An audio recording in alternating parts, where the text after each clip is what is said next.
All right, the biggest, I'll call it sporting event, but it wasn't. It was a political event of the year, just went down in Atlanta. And we are joined by our own Dr. Nee, who is in the spin room in that debate hall in Atlanta, Georgia. We just watched former President Donald Trump and current President Joe Biden go for a little over 90 minutes in the first televised debate. And we are here for it. Dr. Nee, give us the first impressions coming out of that spin room.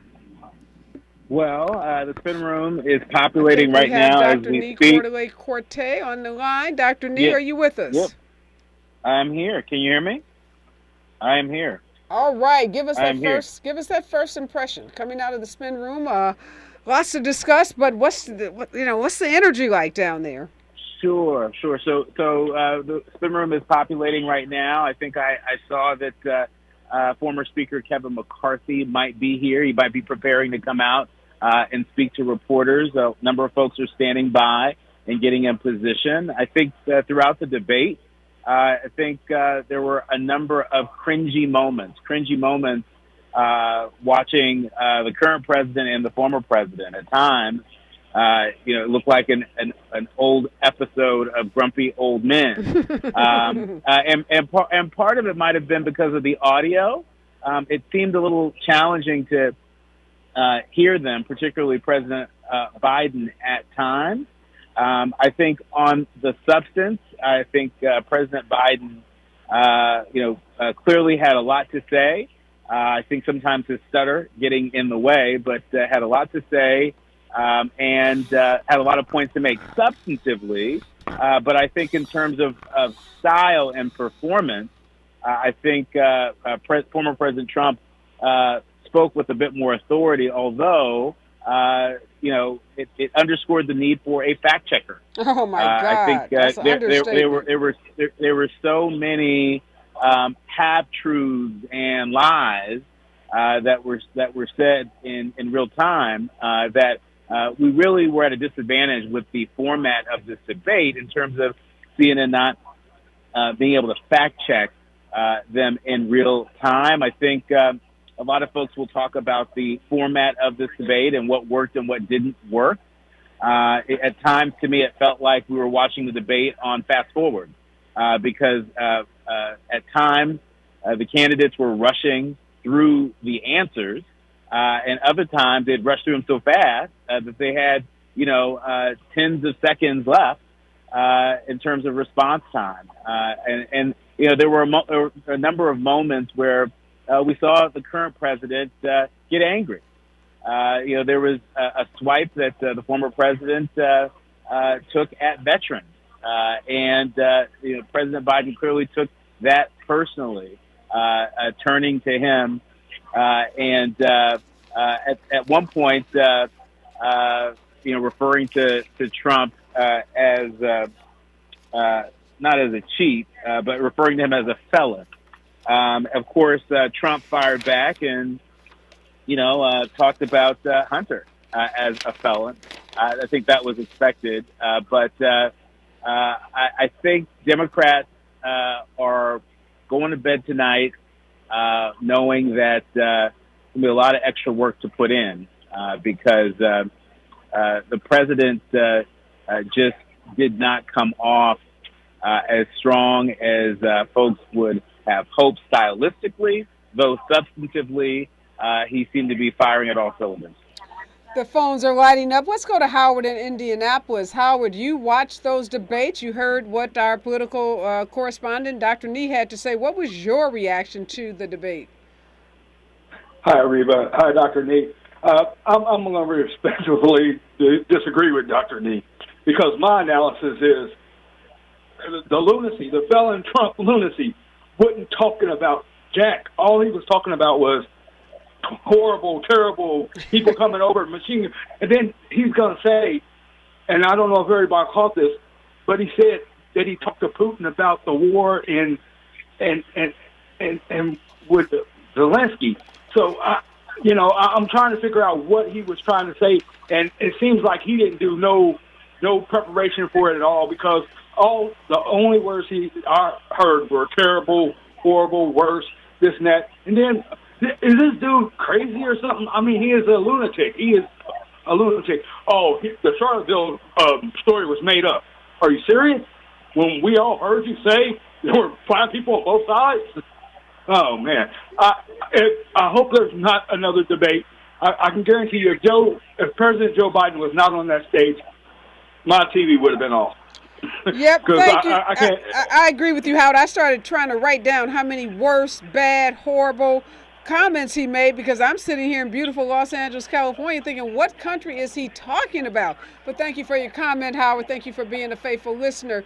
Jared, you're back with us. What did you see on that debate? I don't know. I feel like I should go put my head under the covers because we live in the worst failing country ever, according to Donald Trump. Yeah, Donald Trump, he really, I think the word they use is a hellscape, right? He paints the country as he sees it, right? As a person who has been convicted of multiple crimes, as a person who really has, the law has been following him for a long time, but also as a person who always feels like he's been wronged whenever he doesn't get what he wants, right? So there's this hellscape is the thing that exists in his head and something that he tries to project out into the world. And you can see how he's been able to connect with certain people who feel like they're not getting what they want out of this country because they see black and brown people having more success, or see them as having more success, right? Or this is why they're attacking diversity, equity, and inclusion. This is why they're attacking us telling our history, et cetera.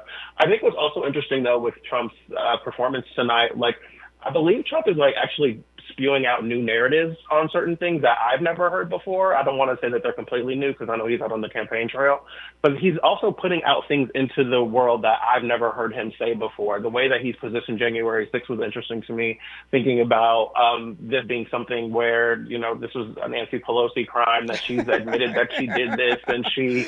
Yeah, that was a new lie, Jared. I don't think we've heard that lie before.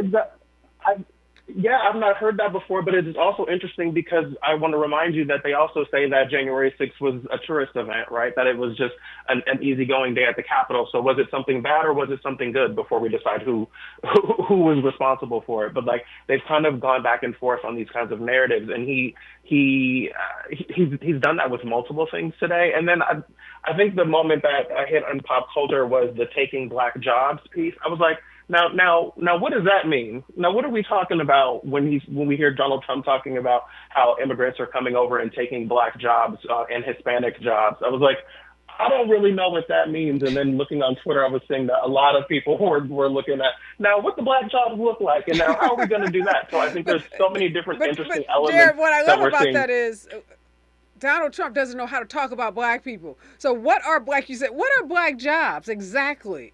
What are our jobs? Exactly, right? But I do think it's important that we know also that Donald Trump is able to use bits of information that are true and wrap them up in his malintent to make them seem like he wants to do something for black people. And I think that when we think about how he talks about black jobs, he's able to say that I have my highest numbers with black people ever, which are still abysmal, right? But he's able to talk about he's able to throw in lies along with actual pieces of data. And it's a really, really important thing that I think makes people kind of believe what he's saying because he's throwing information in. But it's a really dangerous thing because he's always lying. And I think Joe Biden did do a pretty decent job of pointing out, no, you're lying here. No, you're lying here. No, you're lying there. But there was also too much to combat all the time. Yeah, Dr. Nee, let's go to the moderators in this format. Definitely earlier on my show, Tavis Smiley said the moderators had to walk a fine line and not make themselves a story, and they couldn't do too much fact checking. I agree with that, but I think they maybe pulled back so far that it seemed like it was just a Donald Trump rally. It was talking point after talking point after talking point. He didn't answer over 50% of the questions. He never answered. He just gave a standard Republican MAGA talking point. Do you think the moderators should have done more to hold him accountable and to fact check him? Absolutely. I think the moderators could have done a whole lot better in terms of fact checking in real time. At times it felt for the viewers as if it was, rapid fire when it comes to alternative facts. I think the caller was right on the money in terms of, Donald Trump's ability to take a kernel of truth and to push it out as if it is not just a fact, but the gospel. I think we saw him do that quite a bit today. Just to give you a sense of what is happening right now on the floor here in the spin room, I've noticed that the first folks out the gates, it seems like that there are a number of Trump supporters that are out. I see Representative Byron Donalds. I see Senator Marco Rubio is now here on the floor. Vivek Ramaswamy here on the floor, the RNC chairman. And so I'm seeing more Republicans out here in the spin room. And I'm wondering where the Dems are. I know that Vice President Harris is going to speak on MSNBC, I believe, shortly, in an attempt to sort of calm the nerves of Democrats. That's what's been reported. I see that the governor of North Dakota, who has been talked about being a Trump running mate, is here. He is interviewing with CNN at the moment. But there's a lot of activity here. It's unclear whether or not former President Trump is going to make it into the spin room, or if President Biden might be making a trip into the spin room. We are all, sort of standing by. And if they do, Areva, I'll be sure to let you know in real time. But Areva, I just want to go back to the debate. The talk about black jobs. I saw that was trending. Black Voters Matter had tweeted out something like, "What is a black job?" And so I suspect that I need to get one of those black jobs. Right. Apparently our black job at KBLA may not be enough. But I saw that. But it's also important to note, I thought there was a really interesting moment that came about 10:11 p.m. Eastern time, the latter part of the debate, where Trump seemed to try to pick a fight with President Biden around not having fired anybody. It was very interesting, that he zeroed in on Biden not having the same record that he has in terms of firing staff, saying that Biden should have fired the folks that were in charge of the Afghanistan unwinding, and should have fired some of the people who worked on the border that may have contributed to illegal crossings, et cetera, et cetera. There were a number of moments, Areva, during this debate that really seemed beneath the dignity of the presidency. I mean, when's the last time you ever saw, a president refer to his opponent's indiscretions in terms of having slept with a porn star while his wife was pregnant? I think when President Biden said that. Yeah, that was a big moment. We got Chris Walton on the line. Chris, jump into this conversation. As Dr. Nee said, we saw for the first time ever a president, sitting president Joe Biden, have to say to a former president that wants to be president, about him having sex with a porn star. And Trump had to say, "I didn't have sex with a porn star." That was a pretty deep statement. Chris, what do you think? The man is a compulsive liar. When you come down to it, every time this man opens his mouth, it's a lie falling out of it. The fact that he can sit there and say that January 6th was a small event, the fact that he can sit there and say Charlottesville was something that never even happened, and the fact that he can fix his little blankless lips to get up there and say that black jobs are being taken by immigrants, he's a compulsive liar and he needs to be stopped. This man is absolutely the worst possible individual who could possibly become president of the United States, let alone again. And the fact that this man has gotten this close is a travesty. And we all need to sit and take a moment and think, what do we want in our democracy? Do we want a president who is a convicted felon with 34 felonies already on his name? A president who has been literally held responsible for molesting a woman in a dressing room. A president who has constantly, over and over again, lied, gaslighted, and played in our faces every step of the way. Is this who we want to be president of the United States? That's a great question. That's a great question. Back to you, Dr. Nee. One of the classic lines tonight from Joe Biden was that Donald Trump has the morals of an alley cat. That should be the trending statement, trending meme as well. But we know in this media day and age, during this age of political campaigns, it's not about being right. It's not even about being factual. It's about being able to be the best performer. And Donald Trump is a better performer than Joe Biden. He's quick with those one lines. He can take anything and turn it into a lie and turn it into his favor. He sat there and painted the gloomiest, doomiest. I don't even know if that's a word, but he's painted gloom and doom for this country. Do you think the Biden team could have done a better job having him ready with some one-liners, with some statements like morals of an alley cat, because that plays well to the media?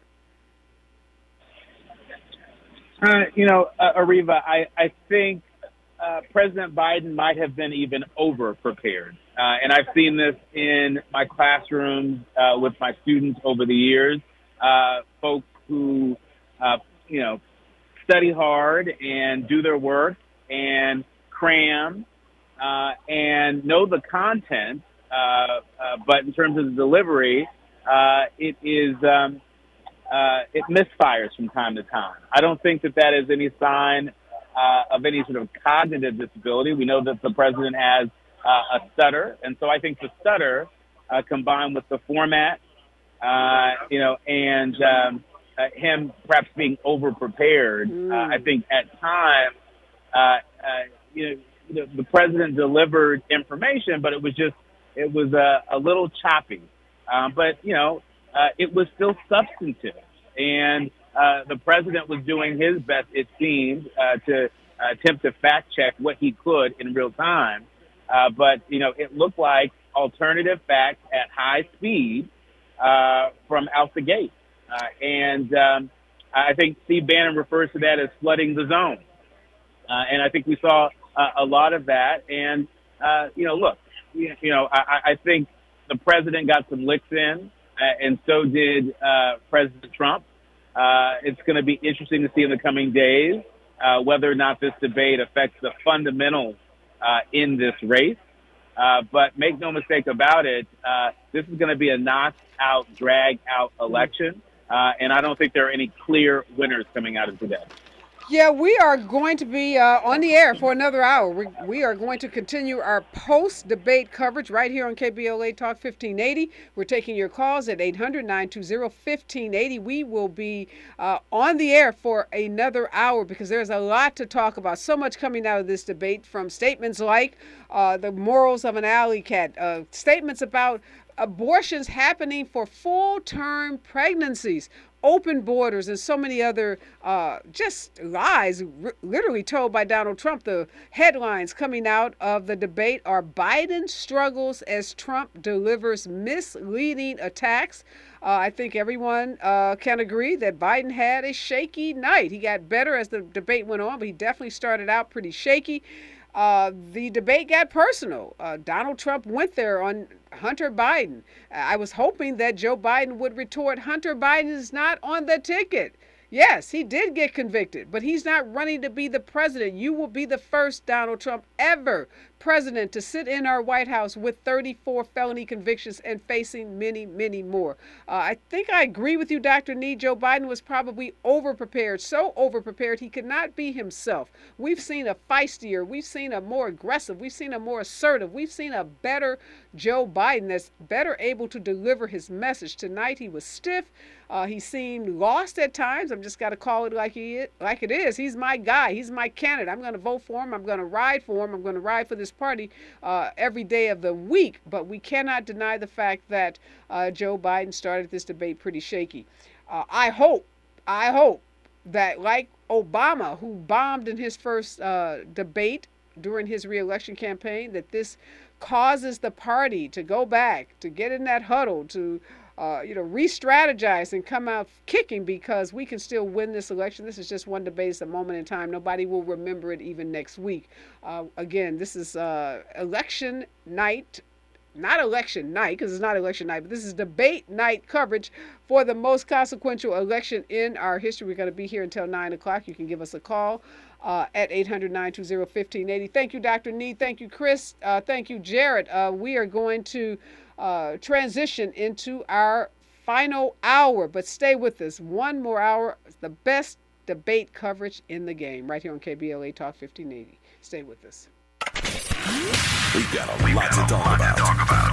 Hi, I'm Ray Richardson, your sports connection here at KBLA Talk 1580. Join me and my co-host Neil Scarborough every Saturday night at 7 for Out of Bounds, the show that brings some flavor to the world of sports for 60 minutes. We take you beyond the scores and press conferences. We give you our point of view, the way black folks see what's going down. You can join the conversation and give us your analysis at 1-800-920-1580. Out of Bounds every Saturday night at 7 on KBLA Talk 1580. We've got a lot to talk about. Unapologetically progressive. KBLA Talk 1580. We've got your black. You like the style, though. KBLA 1580 Santa Monica. I'm Doug Davis with the latest from the Black Information Network. U.S. auto sales are expected to slow down during the second half of the year. According to Cox Automotive, vehicle inventory levels are growing and incentives are increasing. Experts believe the second half of the year is going to be a tough one for automakers due to growing uncertainty around the economy, interest rates, and the U.S. presidential election. The Atlanta-based CDC has awarded the Conference of National Black Churches a grant of $3 million to provide free COVID vaccines through December 31st. The CNBC represents about 3,000 churches in Georgia and 31,000 nationally. Simone Biles is working to secure her spot in her third Olympic Games. U.S. Olympic gymnast trials begin this week in Minneapolis. Biles is among 16 women and 20 men trying to book their spot in Paris. Meanwhile, three-time Olympic gold medalist Gabby Douglas was going to try out for this year's team after time away, but that ended after she sustained an ankle injury. And that is the latest. I'm Doug Davis from the Black Information Network and BINnews.com. Now your ideas don't have to wait. Dell Technologies and Intel are pushing what technology can do, so great ideas can happen right now. Bring your ideas to life at Dell.com. Welcome to now. Happy anniversary, KBLA! KBLA Talk 1580 is now celebrating 3 years of amplifying our voice and uplifting our community. We deeply appreciate your support of this radio station and will always do our level best to earn your support. Here's to many more years of loving and serving our community. We're KBLA Talk 1580, and we've got your black. I know it's gonna happen without you. We are back, and this is Areva Martin, and this is our special debate night coverage. We have been on the air since 4 o'clock talking about this debate, all the hype leading up to this debate. We don't have the numbers yet, but there was some expectation that there would be over 50 million people tuned in to this debate. The headlines coming out don't look good for President Joe Biden. Folks are saying he had a very, very shaky start to the debate, but on the other hand, they are calling out the fact that Donald Trump stood on that debate stage for over 90 minutes, and probably 90% of everything that he said was a complete fabrication. Now, I know that many of my listeners, those that are tuned in to politics on a regular, will know that he just lied and lied and lied about everything, from what he did for the economy to how he handled immigration to his policy, his foreign policies. I mean, you name it, he lied about it.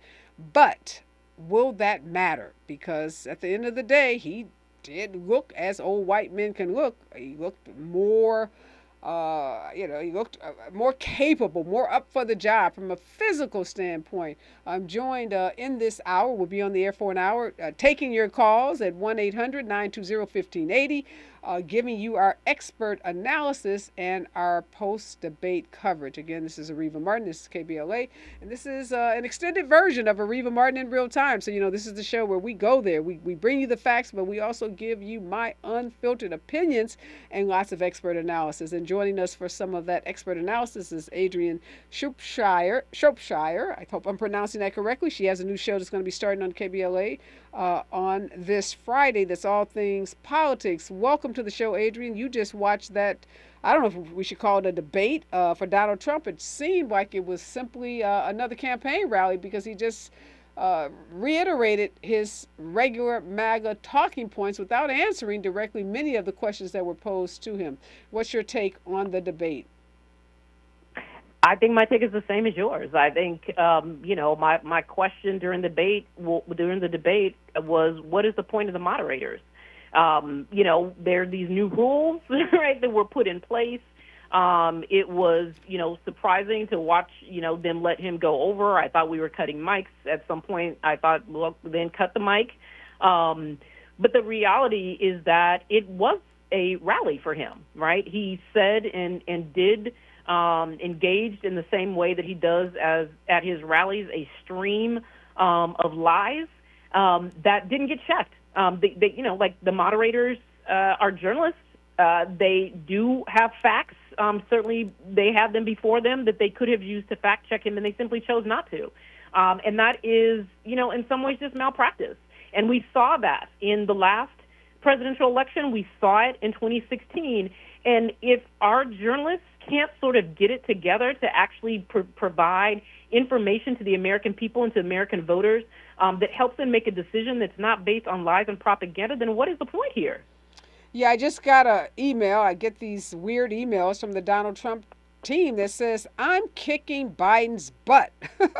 Despite everything stacked against me, I'm winning. CNN thought they could make Biden look better by muting my mic or by having fake Tapper. We know he's going to go after the moderators. Right. So I don't know why the moderators didn't go after him, but that's what they did. Right. Ask the loaded, biased questions. I'm mopping the floor with Biden right now. He's an embarrassment. He's failing miserably. On and on and on with these adjectives that he likes to use. In many ways, this was not a debate. It was an opportunity for Donald Trump to reiterate those very fallacious talking points. A new one, Jared Hill on the show earlier pointed out that Nancy Pelosi, right. we know she's a favorite punching bag for the Republicans.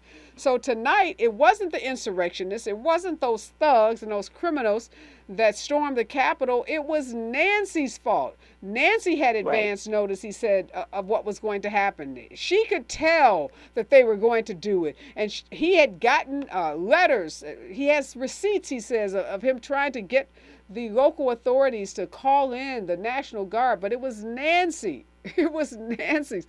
And we know those moderators know, Adrian, that was a complete lie, a complete fabrication. But yet they sat there with a straight face and listened to him tell lie after lie after lie. Tavis and I were... Go ahead. And said, thank you, Mr. Trump, when he finished. Yes, thank you, Mr. Trump. It was remarkable. Tavis and I debated earlier, why did Biden even agree, knowing that Donald Trump, he wouldn't even debate the Republicans that were in his primary. He said, they're beneath me. They're not even worthy to be on the debate stand with me or debate stage. Joe Biden could have said, I'm not debating a 34 a felon with 34 convictions that's been adjudicated to have sexually assaulted a woman who has a $454 million civil judgment against him, that has pending federal and state criminal charges against him. He's not worthy to be on the debate stage with me. But Joe Biden, I guess the calculus from the Democratic team was that this would benefit his campaign. Now, I'm hearing from some of my insiders. In fact, I got some friends who are at a Dem party, and they say the Dems are pacing, they're worried, and they are panicking. Yeah. Well, Dems are always pacing, worried, and panicking. We know that to be true. So that is nothing new. I think that there were obviously times when the president had an opportunity to be very forceful. He could have called out Trump's lies in a much more forceful and much more direct way. And I don't know if he was thinking that the moderators would do that, but it really was the responsibility of the campaign to prepare him to. It isn't like Donald Trump is an unknown quantity, right? He's a known liar, is what you're saying, right? To call out his lies and to do so forcefully. And I thought that the sort of the default to a policy conversation was not what was necessarily needed. It's important for the Biden administration to tell the American people, and particularly Black voters, what he has done for the country and how he has tried to address issues. And I think that's important. But I don't think that we are not in a type of political environment, and certainly not on a debate stage with a person who is a bully. Can we just, default to just giving policy answers and policy solutions. And so I thought, particularly when he, I think I heard reported that he has a cold, right? And so, particularly when, you are not feeling well, right? Like trying to answer those questions in that way, I don't think was necessarily the right approach to the debate. I think he needed to be much more forceful. I think he needed to call out Donald Trump. And I think he needed to hit the softballs that he got out of the park. And I'm not sure that he did that. Questions on abortion, questions on what he's done for black voters. I'm not sure that he hit those out of the park in the way that he needed to. He did on some other questions, right? When he sort of caught the thing the issues around Donald Trump's criminality and his morality, he sort of hit that stuff out of the park, but that came a little later in the debate. Yeah, Isaac Wilson is joining us. I believe he's in South Carolina. That's the question, Isaac, I want to ask you. Biden could have done a layup on what he has done for the black community. Why don't you think he hammered that home in a better way? He kind of fumbled. He was a little clumsy, almost lacked confidence in responding to that. And the list in terms of what he's done for the black community versus Donald Trump lies about his reforms of the criminal justice system, him saving HBCUs, him, having a good track record on jobs for African Americans, all lies. What happened with that question, Isaac? I think Joe Biden was, I'll be completely honest, probably nervous to the question. Also, you've heard for the past couple of weeks, past couple of months, people have said, well, Joe Biden is using the black community. He's going down to Morehouse only to speak because black people aren't voting about him. And I think he's in a real crazy spot. Do you talk about what you've done for the black community all the time? Do you talk about it when you get in those moments? So that people can still talk that you're using the black community, or do you you stand back and say, hey, I'm going to tout other things that I've done and not use that so much? So I think he's in a tight position here. He's always touting what he's done for the black community, but people have used that against him. So I think it's a nervous spot and it's a bad spot for him to be in. But he could have been a little bit more expressive of it. But I get it and I understand maybe why he didn't go in depth with it. We are going to take a break. Again, this is the most comprehensive post-debate coverage on air. We've got experts with us all night. You can call in with your questions, with your comments. So call us at 1-800-920-1580. We want to hear from you, KBLA delegation. What did you think about the debate? Who were the winners? Who were the losers? And what about this new format? No audience cutting the mics off. No fact-checking from the moderators. Was this a good idea? Is this what we want to see in debates going forward? And should Joe Biden even debate someone like Donald Trump, knowing that he's not going to answer questions and he's going to lie? Just about everything that comes out of his mouth needs to be fact-checked. You can't even fact-check it quickly enough. When we come forward, more of the debate, our analysis, and your opinions. Stay with us. KBLA Talk 1580. Disagree without disrespect. Make your point and keep it pushing. Let's do this. Listen and learn or talk and teach. Talking and listening around the clock. KBLA Talk 1580. KBLA Talk 1580. We've got a lot to talk about. KBLA Talk 1580, connecting you with services and solutions. Legal Aid Foundation of Los Angeles is a nonprofit law firm that protects and advances the rights of the most underserved, leveling the playing field and ensuring that everyone can have access to the justice system. Every year, LAFLA provides free, high-quality legal services to more than 100,000 people living in poverty across greater Los Angeles. Their unique combination of neighborhood offices, self-help centers at courthouses, and domestic violence clinics puts Legal Aid Foundation of Los Angeles on the front lines in vulnerable communities and at the forefront of change. LAFLA's expert team of attorneys, paralegals, and support staff works to provide direct representation, offer counsel and advice, provide referrals, and educate the community about their legal rights through workshops and seminars. With locations all over LA, you can access their services or volunteer to help no matter where you live. And if you have an urgent issue, call 213-235-0060. That's 213-235-0060. To get legal help, make a donation, or volunteer, visit LAFLA.org. LAFLA.org. This is a community call to action from KBLA Talk 1580. Ew, gotta get rid of this old Backstreet Boys t-shirt. Tell me why. Because it stinks, boys. Tell me why. I've washed it so many times, but the odor won't come out. Tell me why. No, you tell me why I can't get rid of this odor. Have you tried Downy Rinse and Refresh? It doesn't just cover up odors, it helps remove them. Wow, it worked, guys. Yeah. Downy Rinse and Refresh removes more odor in 1 wash than the leading value detergent in 3 washes. Find it wherever you buy laundry products. If you say you care about the community, you have to also care about the climate. We're KBLA Talk 1580, and we've got your black. KBLA delegation, listen up. Not feeling yourself lately? Has your weight loss dreams, have they turned into a weight gain nightmare? Have you been chasing those 20 pounds for the last 20 years? Then it's time for D-Herbs. D-Herbs Full Body Cleanse is a natural cleansing regimen that can help you lose 20 pounds in 20 days. The Full Body Cleanse will also boost your immune system and improve your digestion. With summer just right around the corner, stop chasing the 20-pound weight loss and propel yourself into a healthier lifestyle. To reboot your system and lose those 20 pounds, just go to dherbs.com and order your full body cleanse or call 866-434-3727. Mention KBLA 1580 and get 10% off your order. dherbs.com. Experience healing. At KBLA Talk 1580, we do more than just talk. You got a big mouth. Hello, Joe, you're up. Welcome. We're unapologetically progressive, and we don't black down. We are back, and this is Areva Martin, and this is a special edition of Areva Martin in real time because this is debate night, one of the most watched debates I think we're going to find out in our presidential election cycle.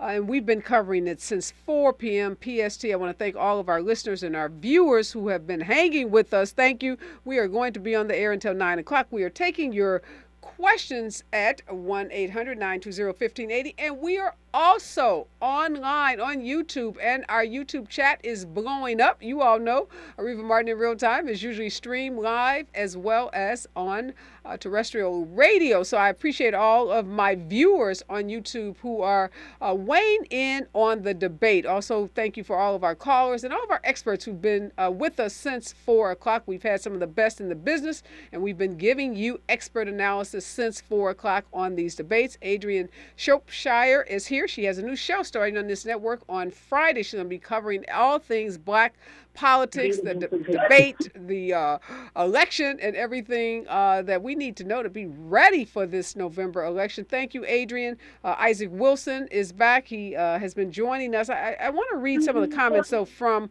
our YouTube chat.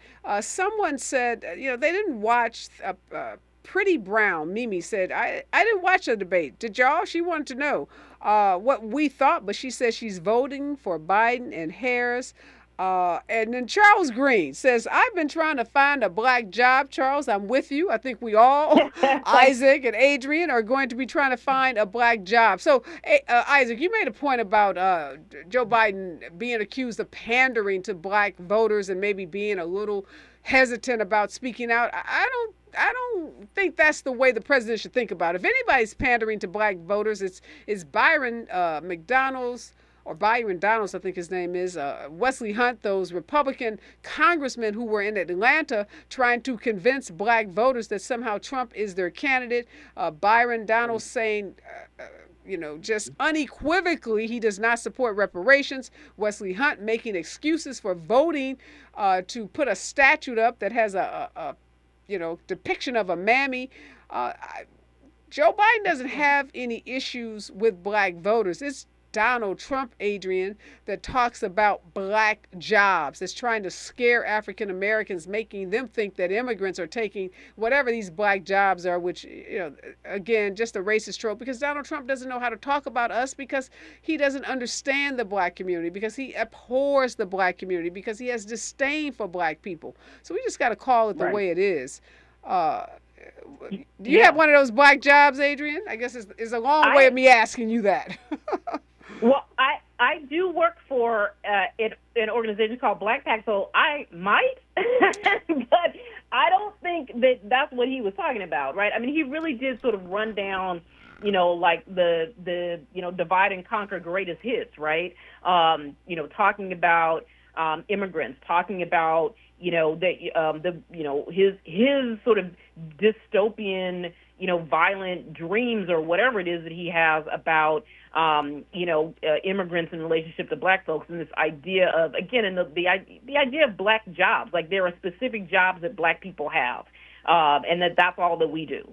And so it is one of the, it's like he has no policy ideas for black folks, right, unless they are about making, life harder for us.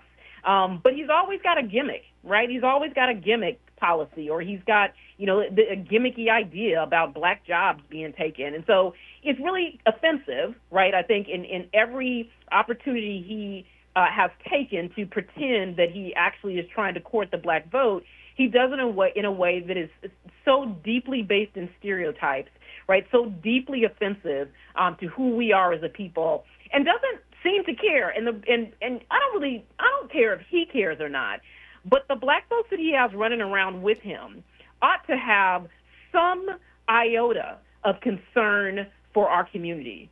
And they seem to be attached to the same grift and, alternative reality that he and his base lives in. And that is, just an example about the ridiculous and outlandish, barbershop play in Atlanta, but also, the Chick-fil-A play from a few months ago where they had the staged event with the young woman talking about HBCU students who were voting for Donald Trump. All nonsense, of course, but they try it every time. Yeah, Isaac, I'm reading through these comments online. Again, thank you to all of our online viewers for hanging with us. We've been on air since 4 o'clock talking about this debate. And a lot of folks are saying, why didn't Joe Biden clap back? Why didn't he, respond on the Hunter Biden is a convict statement by Donald Trump? Yeah, he may be a convict, but he's not running for president. Some of these clapbacks are pretty simple. You don't need a whole lot of preparation. You know what Donald Trump is going to say because he says the same thing over and over again. Abortions, that states are literally aborting babies at 9 months. Abortion is our issue. And Joe Biden, Isaac, didn't own that issue. It wasn't a great night for the President of the United States. We all can see that. It was not a great night. But the biggest thing you take away from this debate is that Donald Trump told lies, Joe Biden told the truth. And that's what we need in a president who stands on integrity, who stands on the truth, who stands with the American people, who's not about being for himself. I would take Joe Biden in the state that he is now than take Donald Trump in any state he ever was, because Donald Trump is not for the American people. Me being a citizen, black American, because today the rights that I do have that may be somewhat equal comes with the man that Joe Biden is and not the man that Donald Trump is. So don't let this debate fool you to think that Donald Trump cares an iota about this country or cares an iota about you. You need to go out and you need to vote for Joe Biden. We'll handle the rest later. But as for today and as for November, you go and you vote for Joe Biden if you want to see democracy left in this country. No doubt about it, Isaac. I think everybody that follows Areva Martin in real time know that I ride hard for the Biden-Harris administration. So it's not us that I worry about, not us that follow politics, that live and breathe the news and politics. It's the average American that tuned in and saw Joe Biden, sounding pretty, he sounded nasal. He sounded like he was sick. He sounded like he was struggling with something. And we know performances matter. We're in an age of communication, memes, and sound bites and viral moments. I'm going to take another caller here. Kadita Kenner, what's on your mind? What are you thinking about the debate? Who won, who lost, and what didn't you see that you wanted to see? Yeah, thanks for taking my call. I'm joining in from Pennsylvania today, and I lead an organization called the New Pennsylvania Project. We're a voting rights organization that does lots of voter registration. And I'll tell you what I was looking to see tonight was something that was going to inspire young folks to get out to the polls and cast their ballots.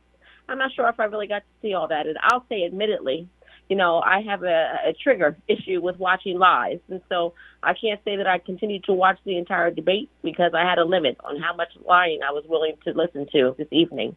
But I will say that I was interested in hearing about what both administrations would be willing to do and how they would go about in funding public education and making sure that public education was still in existence. As we learn more about Project 25 and other ways in which a different administration could revamp or dismantle public education in this country, I was very interested in hearing more about from both candidates how they would advance public education in this country.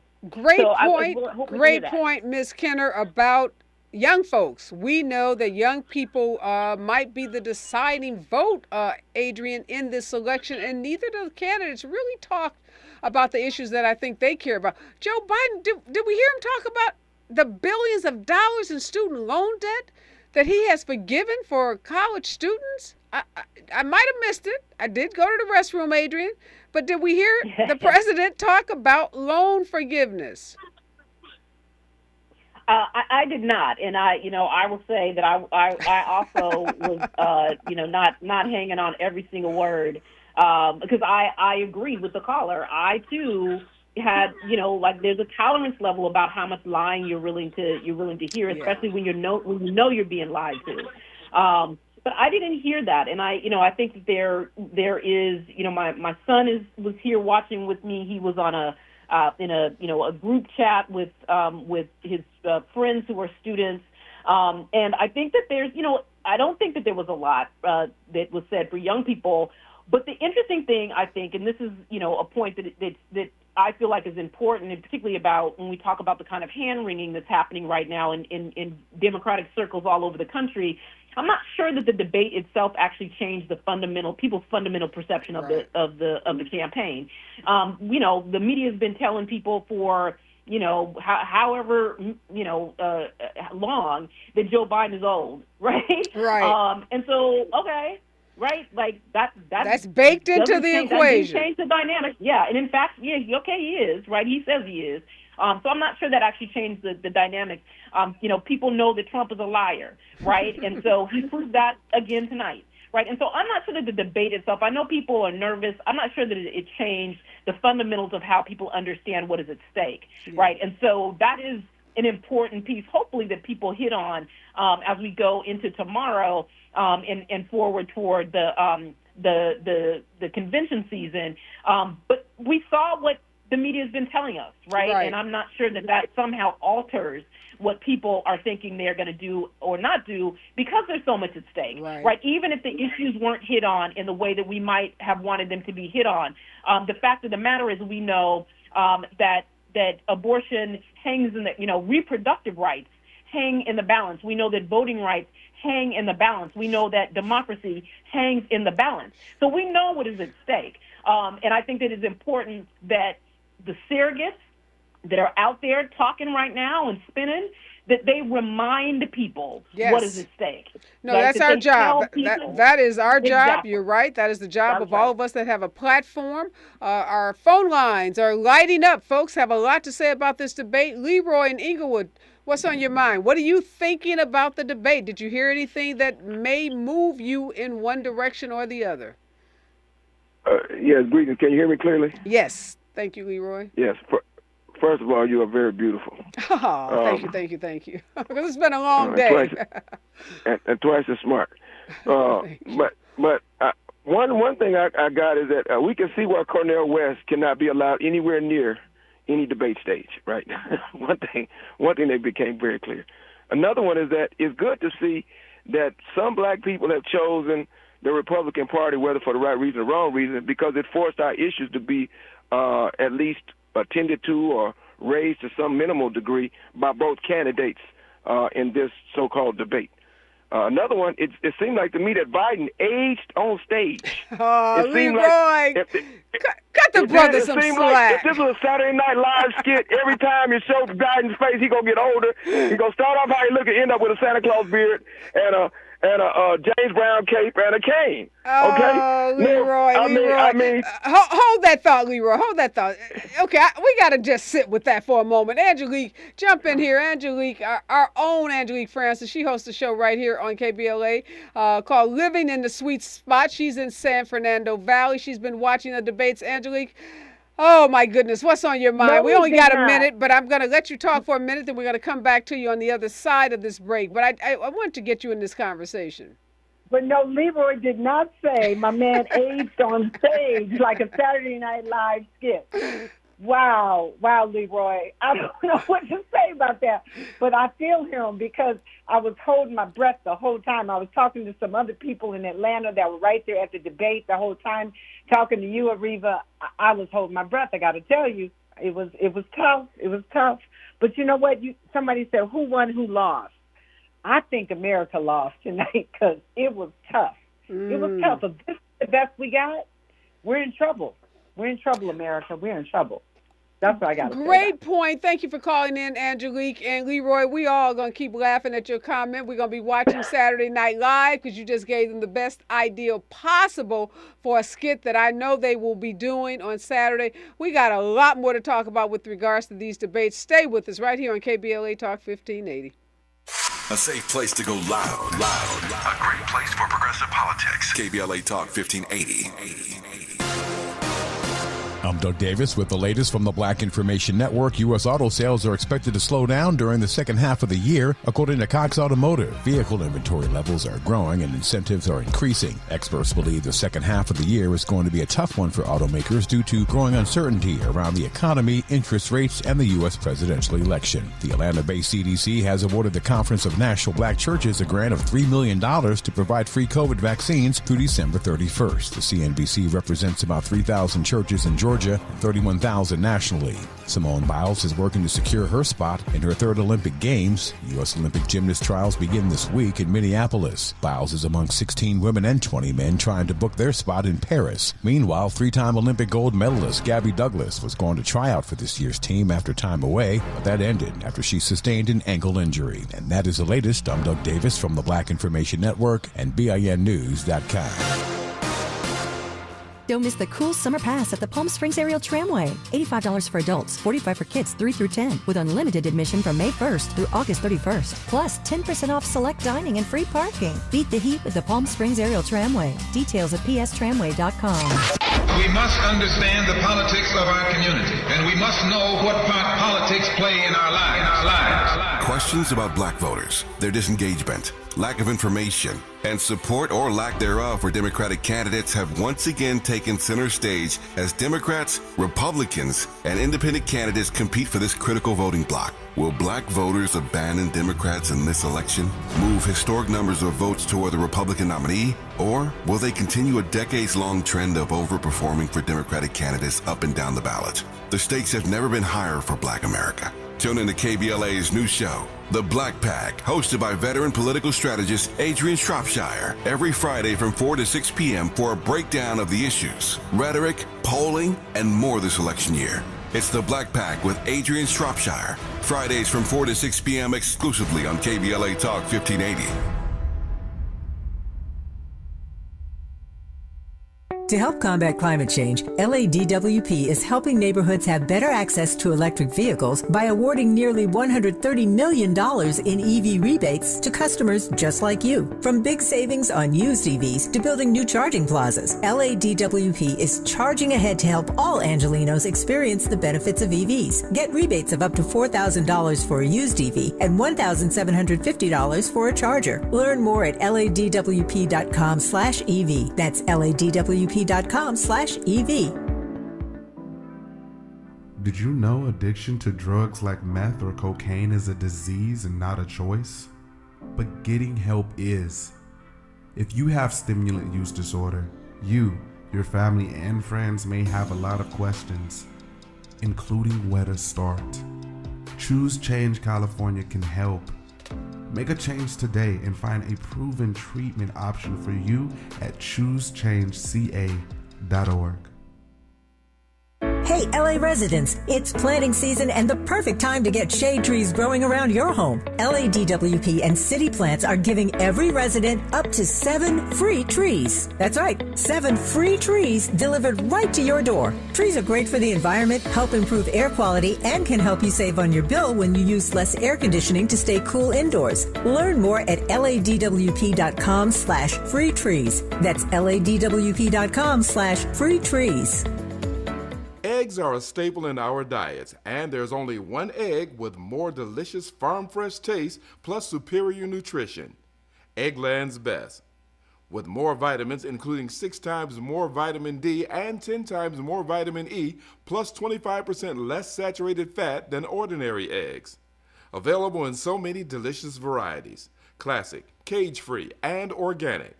Eggland's Best. Better taste, better nutrition, better eggs. KBLA Talk 1580. We've got a lot to talk about. KBLA Talk 1580 believes in community empowerment through the arts. Tia Chucha Central Cultural is on a mission to transform community in the Northeast San Fernando Valley and beyond through ancestral knowledge, the arts, literacy, and creative engagement. The Northeast San Fernando Valley has a population of about 500,000, the size of the city of Oakland, yet it has no bookstores, art galleries, or full-fledged cultural spaces until Tia Chucha's opened its doors in 2001. Founded by renowned poet and activist Luis Rodriguez, Tia Chucha's Cultural Center provides a year-round free or low-cost arts and literacy bilingual intergenerational programming in mural painting, music, dance, writing, visual arts, healing art sessions, and healing talking circles. Activities also include Mexica, Aztec dance, indigenous cosmology, philosophy, and 2 weekly open mic nights, one in Spanish, the other in English. In addition, they host author readings, film screenings, and art exhibits. To express yourself, heal yourself, attend an event, or volunteer, please visit www.tiachucha.org. That's TIACHUCHA.org. This is a community call to action from KBLA Talk 1580. Heard any other talk radio lately that sounds anything like this? We didn't think so. You're listening to Unapologetically Progressive KBLA Talk 1580. We are back, and I'm your host, Areva Martin, and I host Areva Martin in real time right here on this station, KBLA Talk 1580, Monday through Thursdays, 4 p.m. PST to 6 p.m. PST, and I've been on the air all afternoon bringing you the Biden-Trump debate and the best post-debate show in the game. And joining me in this hour is the newest KBLA talk show host, Adrian Schropp.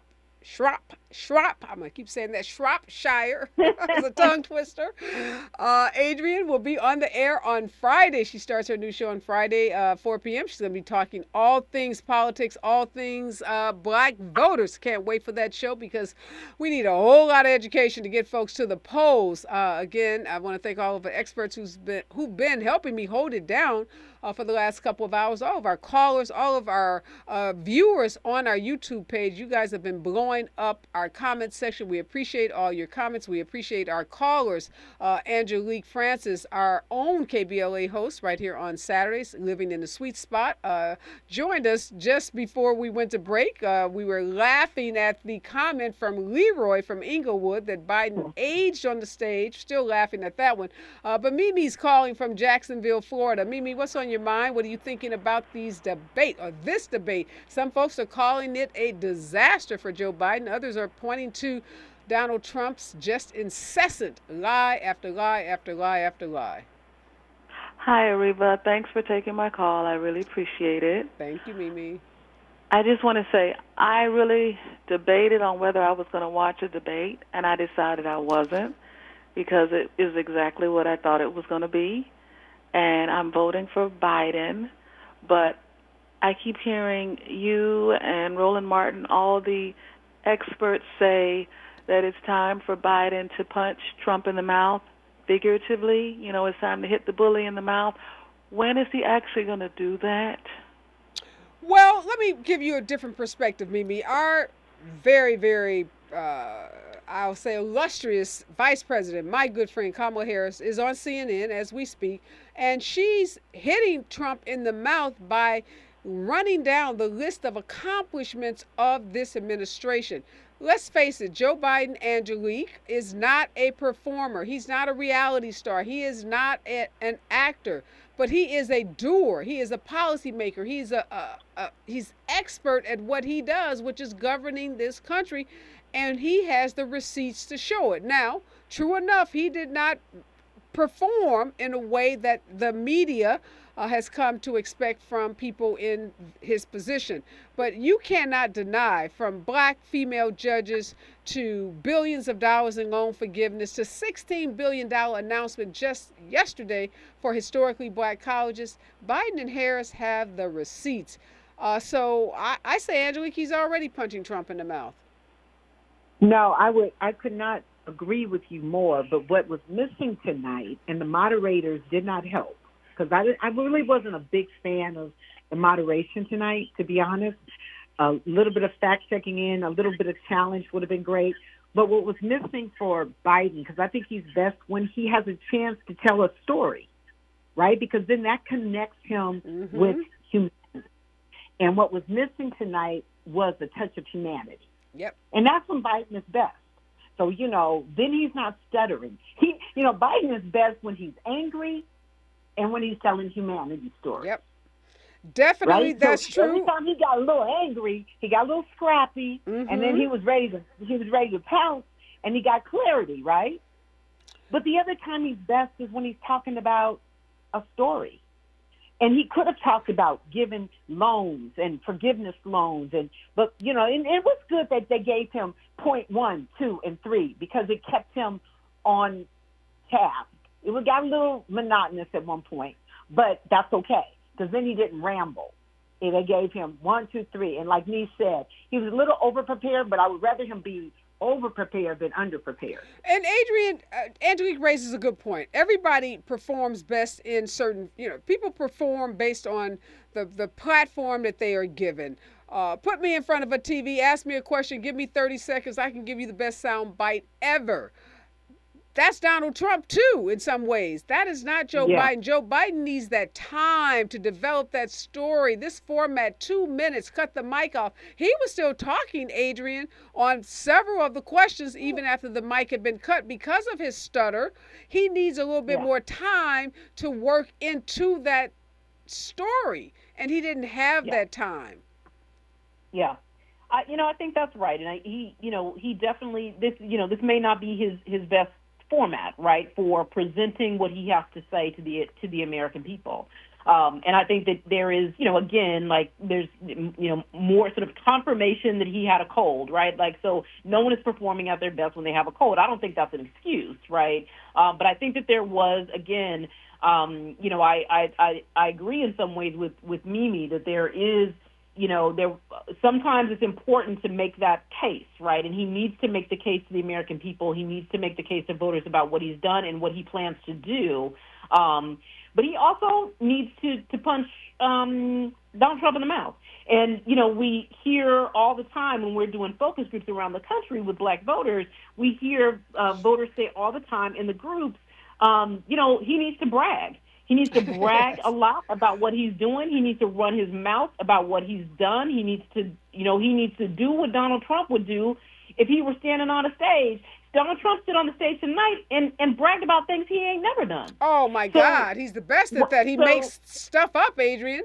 Hold that thought, Adrian. I think that's a great point about Joe Biden needs to be a little less humble. We have Misha calling from Los Angeles. Misha, what's on your mind? What are you thinking about these debates? Adrian, our resident political expert, says that Joe Biden needs to brag a little more. Hi, Areva, Martin, and Adrian. This is Michelle Duffy, host of The Backstory on KBLA Oh, Talk. I'm sorry. I didn't recognize you, Michelle. How you doing? Thank you for calling in. I am well. I have so enjoyed listening to you all day long. Thank you for everything that you've done, getting us ready for the debate and after. I just wanted to say this. I heard you all talking about how people perform differently in different environments and how Joe Biden needed more time. for me, it was extremely painful watching Joe Biden tonight. And I think the last thing he needed was more time. I think in some instances, the moderators saved him because when he was stuttering and seeming most disoriented, they turned his mic off. It was so painful watching him tonight. And I'm telling you, Michelle, you just... Listen, Areva, I have heard you all talk about all of their accomplishments, their administration accomplishments, and I believe that they have done some amazing things. But here's the thing.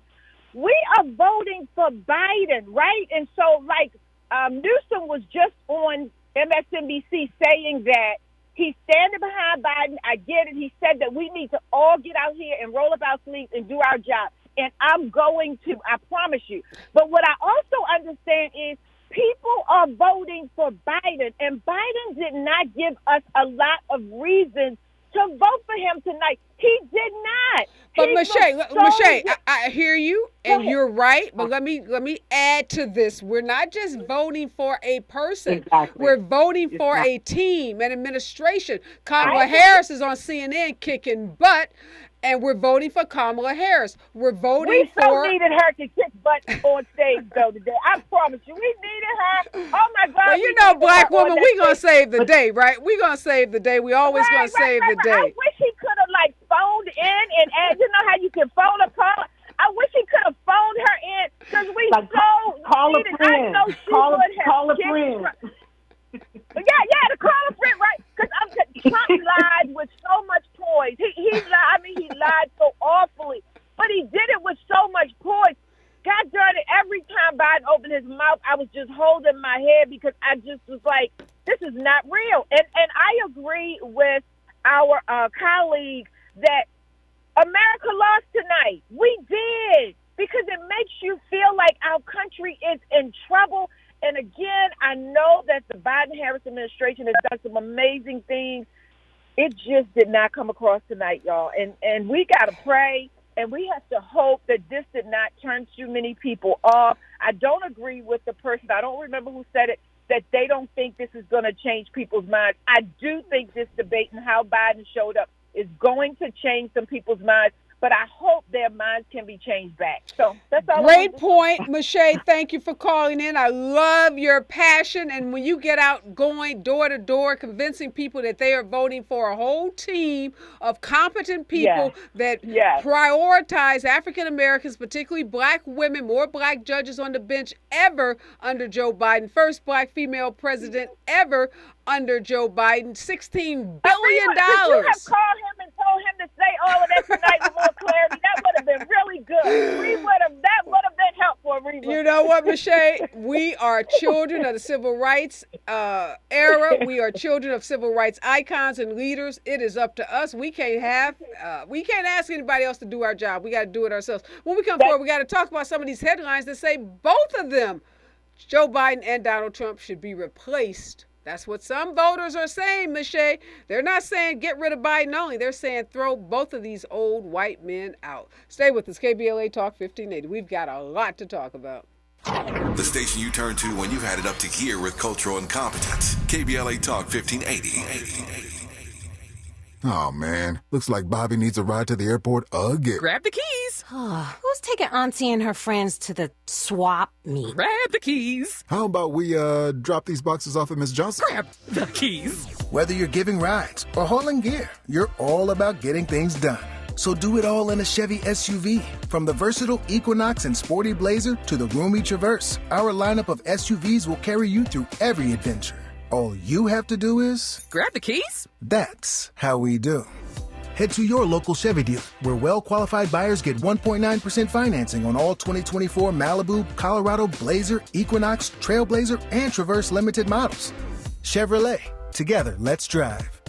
1.9% APR for 36 months. Monthly payment is $28.60 for every $1,000 you finance. Example down payment 15.8%. Must finance with GM Financial. Some customers may not qualify. Not available with lease and some other offers. Take new retail delivery by 7/1/24.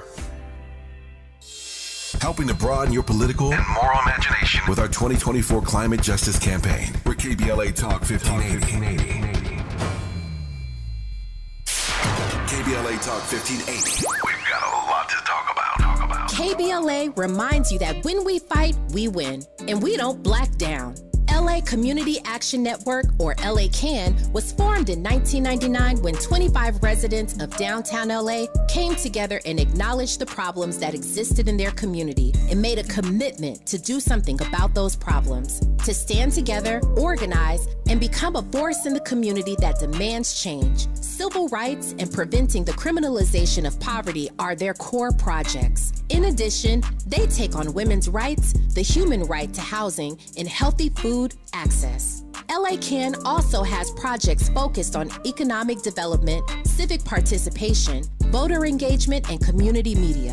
While downtown LA remains their home base, with a particular emphasis on the Skid Row community, in 2007, they expanded their housing and healthy food access work into South Central Los Angeles. LA CAN believes that power for low-income people and people of color is achieved through a large, active, and well-informed member base that utilizes a multitude of methods to advance their messages and goals. If you'd like to join the Los Angeles Community Action Network and organize people to fight back against oppression, please visit cangress.org. That's cangress.org. This is a community call to action from KBLA Talk 1580.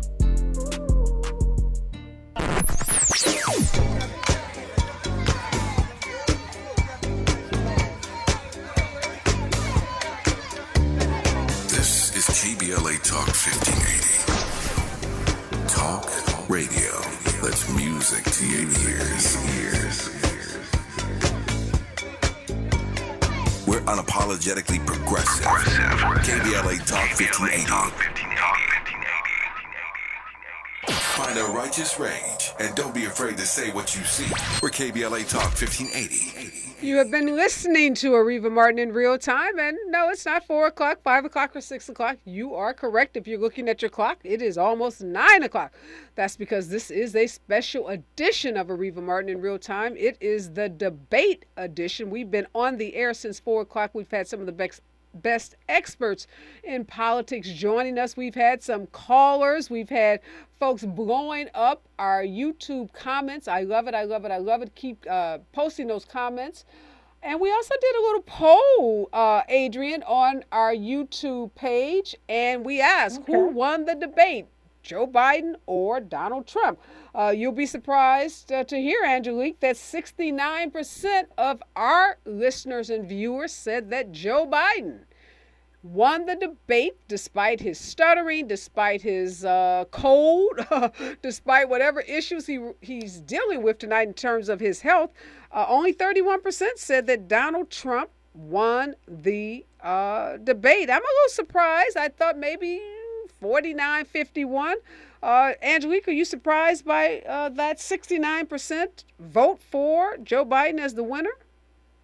Well, I think that our listening audience could really read through all the rhetoric and all the lies that Trump, we're an informed audience, so I think that they could read through the lies, right? And Trump didn't say anything new. And if he said anything new, it was clear that he was lying. So we know the antics of Trump. This is a convicted felon, okay? This is an anti-American, womanizing, despicable liar, habitual liar. And I think that our community, we kind of know the game, right? We know who he is. We know he is a criminal and a crook. Yep. So I think that you can't get over on us in that way. Right. We're However, smarter. We're smarter I'm not worried than that. about our audience. I'm not worried about our audience. I'm worried about the audience that polls that 50% of America still would vote Republican if he is the leading Republican, candidate. I'm really worried about those people. Adrian, I'm going to let me stop you, Adrian. I want to read to both of you some headlines that are coming out of the what I'll call corporate media. And there's an article that says this article is coming right out of the New York Times that panicked Democrats. And Adrian, you said Democrats are always panicking. But apparently some of the top Democratic operatives are saying it's time for Joe Biden to step aside.